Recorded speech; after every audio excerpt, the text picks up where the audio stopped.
on. Hello, everybody. My name is Andrea Riles, and welcome to the Andrea Riles Show. Just kidding. We are here today with the honorable, the beautiful, the phenomenal, the impactful, the powerful, the beautiful, the just such a blessing to this world, Halleemah Nash. And Halleemah Nash, as you know, the purpose of this interview is to narrate the impact that Black women have on American society. So I'm going to start by having you tell us a little something about yourself, your family, background, education, about your career. Just kind of walk us through your path. And you can tell me whatever you think is relevant to my gaining and understanding of who you are. I may step in every now and then, but to start off, I just kind of want you to just share your experience and a little about yourself. And then we'll just develop as we go. Fantastic. Well, my name is Halleemah Nash, and I was actually born in Akron, Ohio, which a lot of people don't know. And I moved to Compton, California when I was 3. So I grew up in Compton, California. I have 7 siblings, 4 brothers and 3 sisters. I grew up in a large family, but grew up in the inner city. Most people know, well, with the emergence of the Straight Outta Compton movie, I feel like even if you had never heard of Compton before that period of time, you have now. And the same as young African-American women that grow up in inner city neighborhoods and grow up in what people have grown to call adverse circumstances. I think that you are molded by your circumstance as a child because you're born into this world as a blank canvas. Right. And the glorious thing about being a blank canvas is that your environment teaches you and it pushes you, it propels you, it gives you all of these fantastic things. And I think that growing up without an abundance of resources, growing up without, I did not grow up in a wealthy neighborhood. I did not grow up in the midst of a wealthy family, but I grew up in a hustling family. My mom worked a series of different jobs. And even though we didn't have a lot growing up, and I did not grow up with a father, I grew up in a single parent home. I think that I always had a strong sense of self-awareness, specifically what I wanted and what was required to get it. I was fairly independent. There was strong periods of time where I was really on my own. I remember walking to school by myself in the second grade, third grade. So I was a very independent child. And once it came time for me to make that shift in high school, it's really junior years when you really start thinking about what's next. And in inner city neighborhoods, the finish line is high school graduation. Yeah. So, being in an environment where post-secondary education was the exception, not the rule. I was gifted with a mentor in my high school counselor. Her name was Donna Thompson. And she said, Halleemah, if you're really interested in kind of changing the game, because I thought that, changing the game was just to get a job. Why finish high school when I can make money now? Yeah. I'm not interested in being in Compton for the rest of my life. I'm not interested in the life that I see on a daily basis. I wanted something different. And I thought that something different was to, I had a friend that was willing to give me a job at McDonald's. And, at that point in time, minimum wage was $4.25 an hour.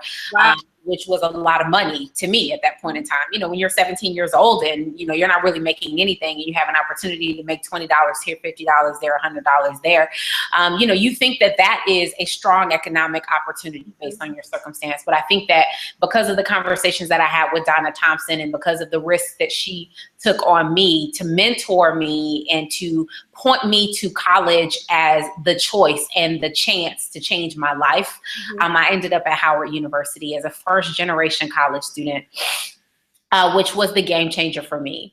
I have historically said that Howard University was the best decision I've ever made in my life. It was the single most paradigm-shifting opportunity of my life, because going to Howard University, I had to figure out how I was going to pay for college. I had to figure out how I was going to learn in this environment where, I didn't go to great schools. So I started in remedial classes. I didn't test into college math. I didn't test into college English. I had to start, the race had started and I was still putting on my shoes. Wow. So how do you ensure that you can not just make it to graduation, but that you can be competitive in your classes and that you can overachieve and you can do all of these things that, you know, I think that as Black women, we struggle with.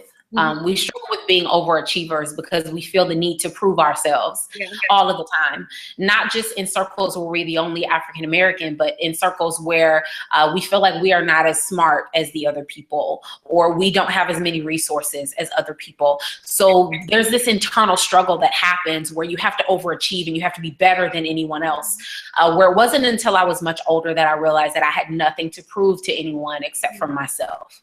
In the same way that I got to Howard University, and I remember coming up on the curb and, you know, I had like a trunk and I had these egg crates that I got from the grocery store, and I had all of these, and I had trash bags wrapped up in duct tape, and I was there with people that came with Louis Vuitton luggage and U-Haul trucks with their grandparents and their brothers and sisters, and I came there by myself. But when it was time for graduation day, I was the person giving the graduation speech. And I think that that said to me, like, Halleemah, all of this effort that you've put into being that, you know, quote unquote, strong Black woman, this fictitious superhero that we have created in our minds that we have to be better, talk better, be prettier, be fitter, be smarter, be more articulate. All of the ways that Howard teaches us to be better than the best. As Black women, we have that times 10. Because of the competition that we create in our own minds. And I think that the wonderful blessing, there's so many that I gained from being a Howard University student.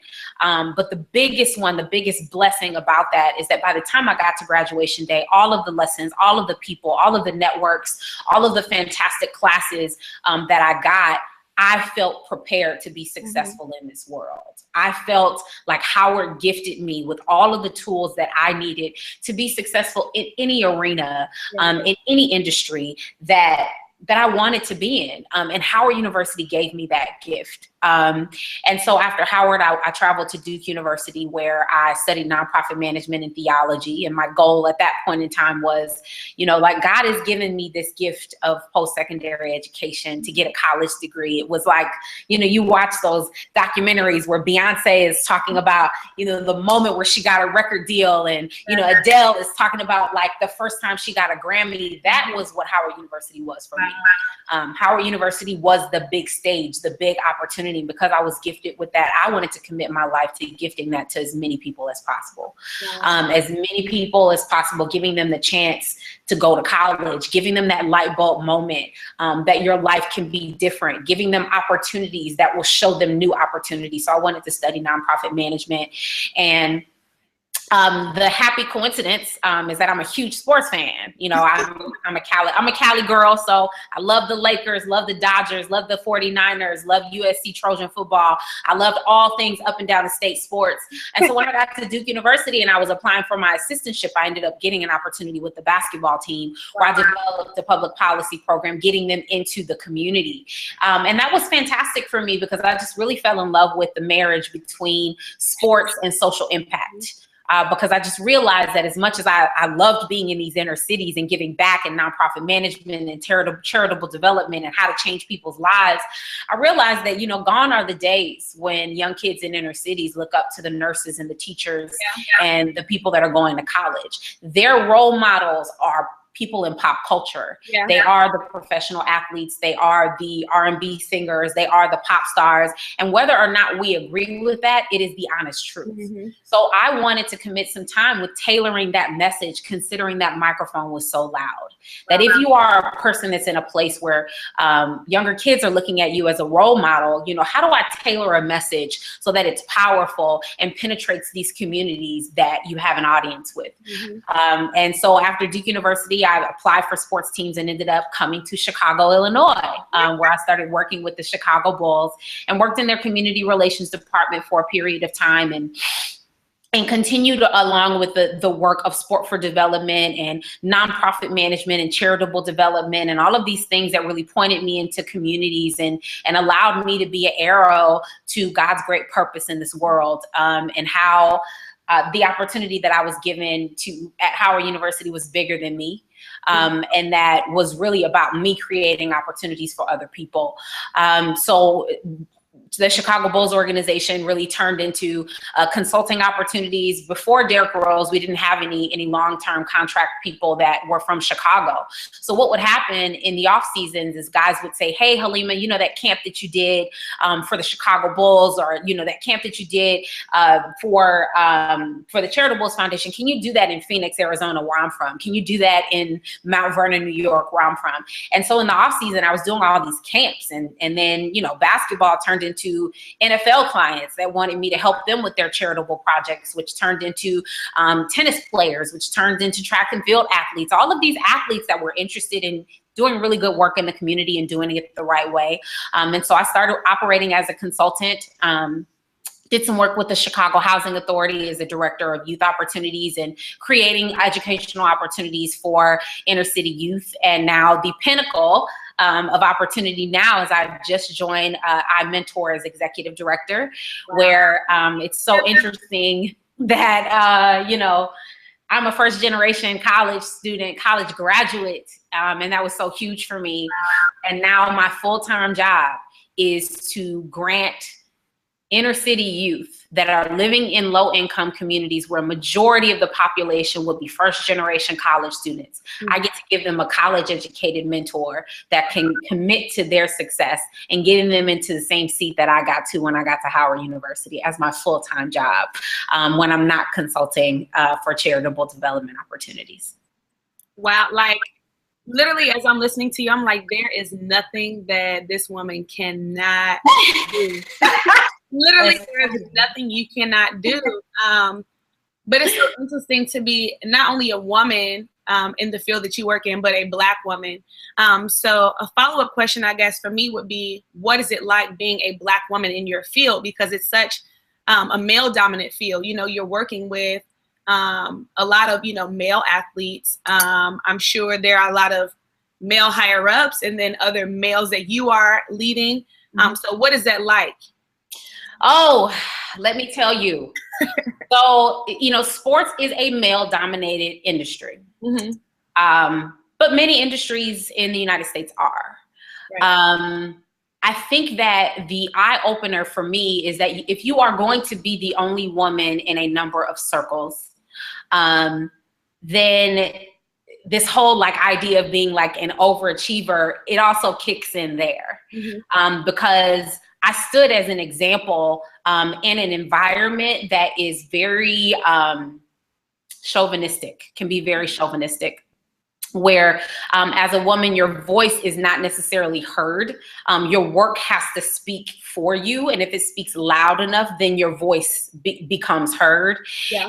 And when I joined the Chicago Bulls, it was during a period of time where there were all of these sexual harassment allegations happening around the league. There was the lawsuit that was happening with Isaiah Thomas in Madison Square Garden. And so all of the chatter that was happening around the offices was, you know, they're looking at you wondering, you know, what are you here for? Are you here because you're interested in sports, or because you're an attractive woman? You have to be here for another reason, because women don't want to work in sports unless they're interested in a sexual relationship with an athlete. That becomes really the reputation in sports, which is really disheartening, and many times not true. But unfortunately, you know, because of those very public cases, you know, you kind of have to fight for your own reputation. And what you have to do is you have to be beyond reproach. You have to remain, you have to have a higher level of integrity than the next person. And that was the reason why I think, you know, I never mixed business with any kind of personal interaction. Working in sports, and, you know, thinking, you know, you go to All-Star weekend, you go to Super Bowl weekend, you turn up, and, you know, you have all these friends that are in high places and they're on these sports teams and you could get tickets. And, you know, I never allowed those lines to blur. If I was working with a client that was on a sports roster, you would not see me sitting at a game. Yeah. If you If ever I was working for a football camp for a client and they asked me for a ride home, I would not take that ride. Mm-hmm. You can never, you have to have like a level of integrity about your work, because you want people to talk about your work ethic. You want people to talk about your ability to produce, and not, I never wanted to be known as the girl that worked for the Chicago Bulls that was fine. Yeah. You know, or I never wanted to be known as the girl from the Chicago Bulls who, you know, was beautiful and smart and sexy and all of these different things.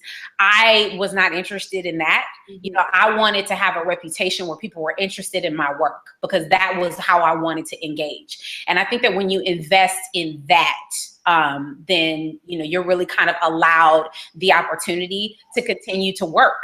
Mm-hmm. You know, because I wasn't being picked up for client opportunities for the wrong reasons. Yeah. You are just like seriously inspiring, and I should be writing down everything you're saying, and I'm super excited it's being recorded, because literally I will play this over and over again until I get it right. It's really interesting that you said that you didn't want to be known, you know, as the cute girl, or, you know, just known for, I guess, your womanhood. You wanted to be known as Halleemah Nash, you know, and to be known for your work ethic. But I guess another question that I have is, where does family and relationship kind of fall?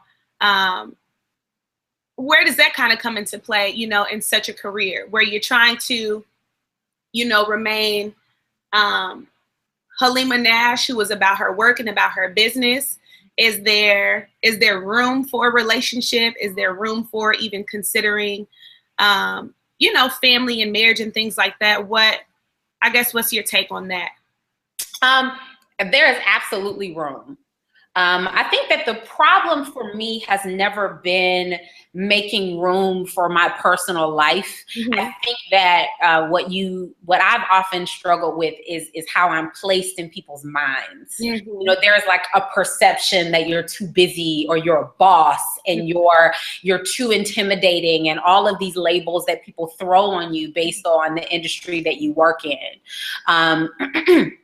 But for me, I did not, in the beginning of my career, understand the importance of work-life balance, mm-hmm. the importance of having a fulfilling career and also having a fulfilling life. I lived in very different extremes. I was working hard, go hard, handle your business, booking clients, making money, doing my thing, or I was like on vacation with my friends and not working. Mm-hmm. But those worlds weren't colliding as frequently as I would like them to. Mm-hmm. And so I spent some time writing a book, and not because I was an expert on balance, but because I wanted to study it. Wow. Because I wanted to have a better understanding of how balance fit into this idea of having a holistic life experience. Mm-hmm. And the more that I did that, the more that I realized that I wasn't living in a balanced life, because a balanced life isn't go hard and then take vacation. Yeah. Balance is putting as much effort as you can into your work, and then at night going to sleep, because you have faith that all of the things that you have not done will get done, and you don't have to kill yourself for it. Yeah. Spending more time with my friends, you know, I'm making sure that as many evening meetings as I'm taking, and as much time as I'm spending, you know, nurturing this career, that I'm nurturing my friendships. Have I spoken to my best friend on her birthday? Did I send my brother a card for his anniversary? Did I send flowers to my mentor to make her feel special and you know, make sure that she feels appreciated?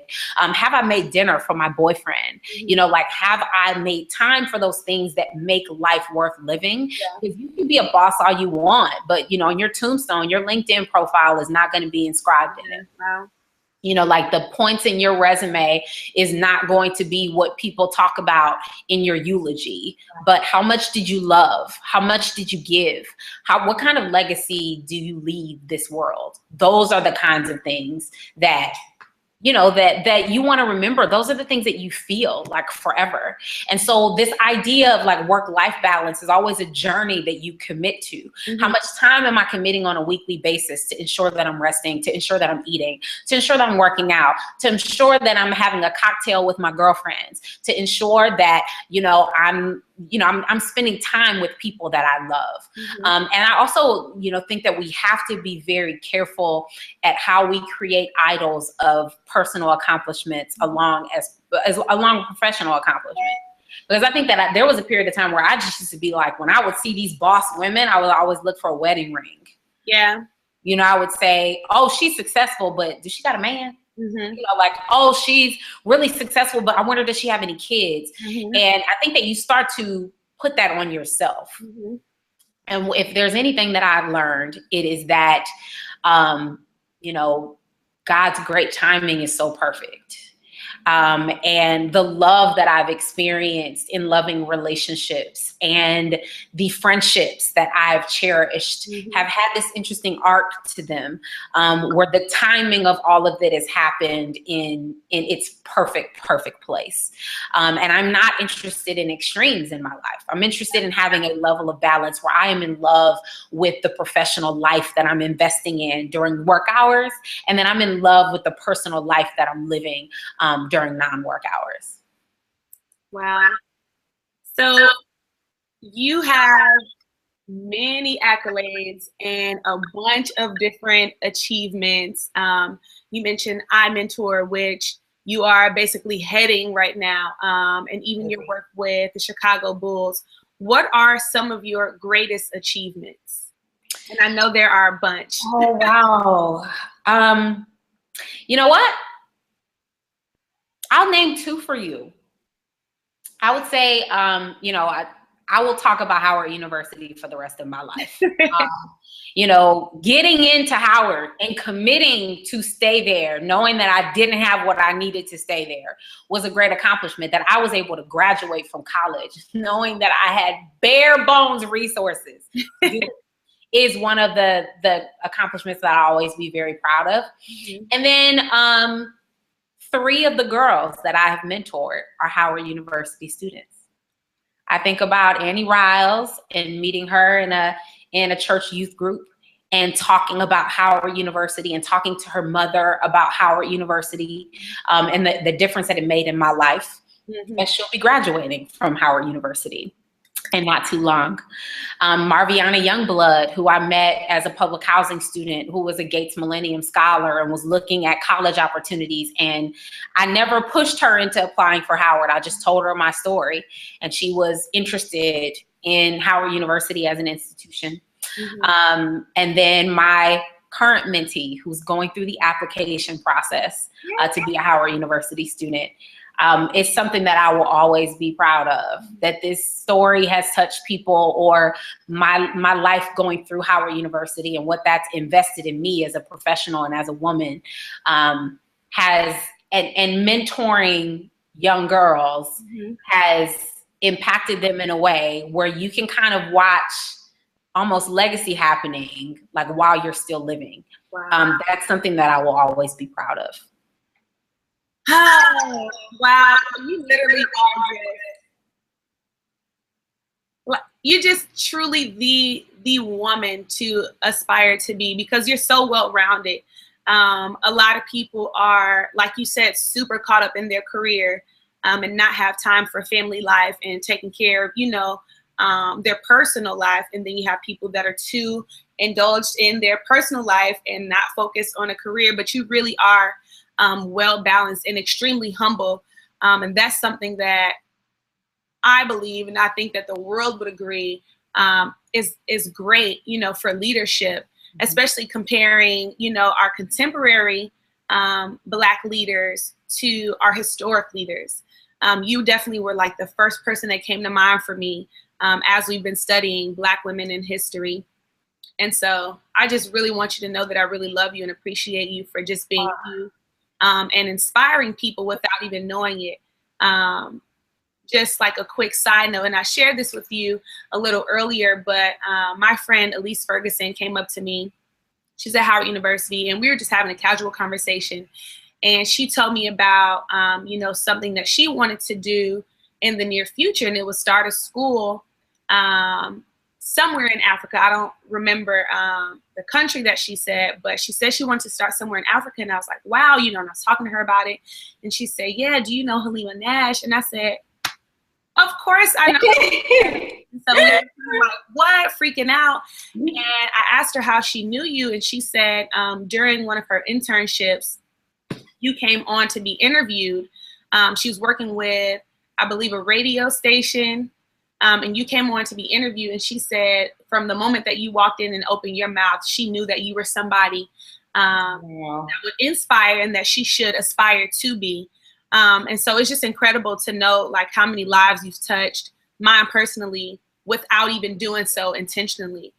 So one thing that I would like to ask you is what would you say to your 18-year-old self? And then after that, I would like to know what you would say to women around the world that are looking to become leaders, to become phenomenal Black women in America. Wow. Oh, to my 18-year-old self. I mean, I would say so many things. That you are enough, Halleemah Nash. You don't have to be or put on a show for anyone. You don't have to prove that you deserve a seat at the table. Mm-hmm. You don't have to prove that you are pretty enough to be at the tea party. You don't have to prove that you are smart enough to be in the rooms that you've had an opportunity to be in, because you're there. So you're enough. Wow. I would say, be confident, girl.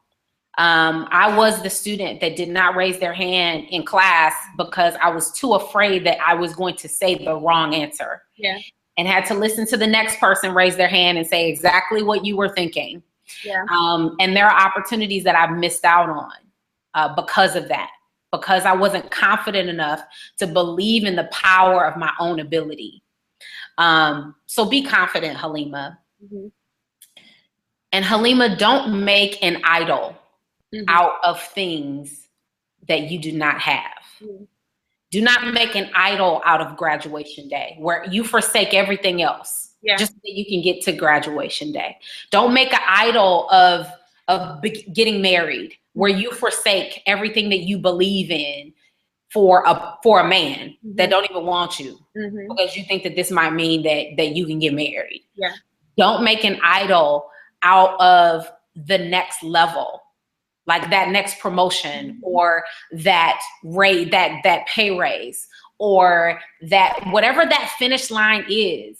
Don't become so obsessed with it that you don't live your life so that you can get it. Wow. And drink more water. So, I just think about like the way that I ate when I was in college. Woo! Man, it is surprising. When people tell me that I look young, I thank the Lord because I beat myself up tight. In those years, drinking coffee, pulling all-nighters. People were taking no-dos then. That was way before the 5-hour energy and, like beating your body up. Like care for your body. Your body is a temple, and if you care for it, it will reinvest in you. So yeah, that's what I would say. And to women all over the world, we live in so many different cultures and so many different contexts, from being in the United States where, decades ago, people were fighting for equal rights, to traveling to countries like Benin, where girls' education is a very new thing. Like the opportunity for education is a new thing. Whatever your dream is, if it's a small one or if it's a large one, it might take some fighting. It might take some sacrifices. It might take some tears, and it might take some compromise. But know that whatever that dream is, that it's attainable. That there is possibility that exists in this world that is beyond your destination and beyond your current placement. And you cannot think of your dreams within the confines of what's possible based on where you are now, because that's an illusion. You know, like any kind of boundaries or confines are things that we create in our mind. Yeah. And the minute that we unlock those doors, the minute that we shed off all of these labels that restrict us from really catapulting into like our greater purpose and reaching our full potential, any of those bars are illusions that we create for ourselves. Yeah. They're soul prisons.